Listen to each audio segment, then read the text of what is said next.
Says he is going to move forward on his own with regard to immigration. Let's see how the GOP feels about that. Republican Senator Orrin Hatch of Utah joining us now live from Capitol Hill. All right, Senator, your reaction. The president says Washington can't get it done, so he's going to have to. Well, he's wrong that Washington can't get it done. The Senate did pass an immigration bill. The House is committed to doing it, and the way to do it is to have the Senate pass its bill, the House pass its, go to conference, and then work out the difficulties between the two of us.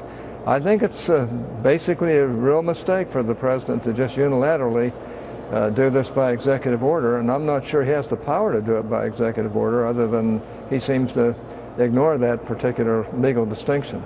Well, and he has said himself in the past that what he's been asked to do by advocates in the area of immigration is not something he legally could defend or could do. So if he does move forward, what will the GOP do? What will lawmakers, and will you get any support from Democrats? I mean, it's their power as members of Congress, duly elected by the people, that are also being usurped. Well, I think that it'll be toxic, because people are not going to appreciate that on either side, as far as I'm concerned. Look, if you want to have a lasting impact that works in immigration, it has to be done through the proper channels, and that means Congress.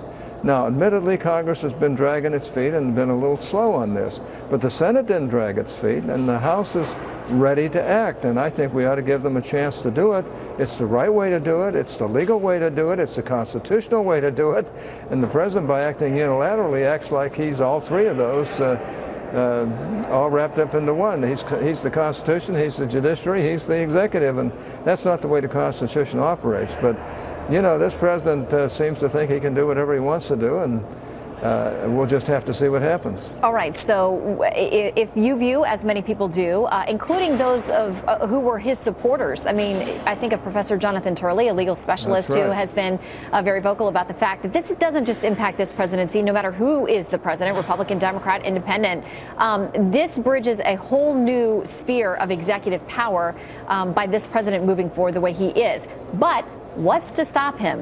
What will you do when the GOP takes control of both houses come January? Will you stop him with funding?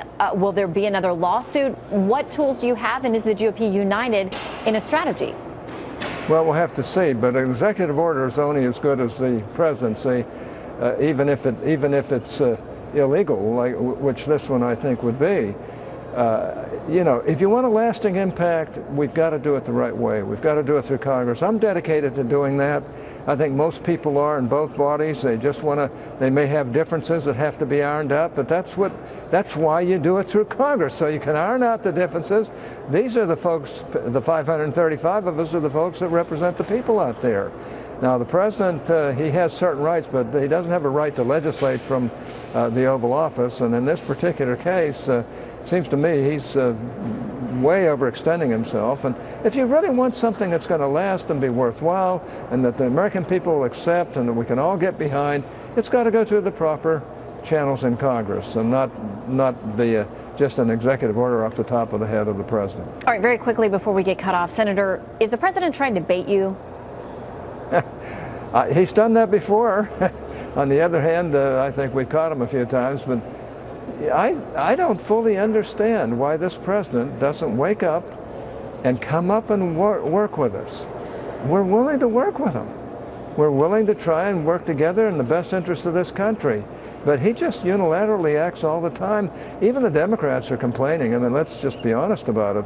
They're not happy with this president either. But I would like to see him work with us, and let's see what we can get done in an appropriate, constitutionally sound way that will be lasting and will help people rather than hurt them in the end.